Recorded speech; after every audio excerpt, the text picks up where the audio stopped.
कुसुम साड़ी भिंजी गईले मनरा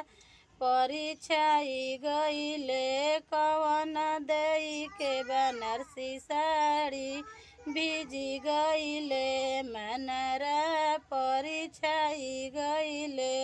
हे कवन राम के पौरे खियाई गईले मनरा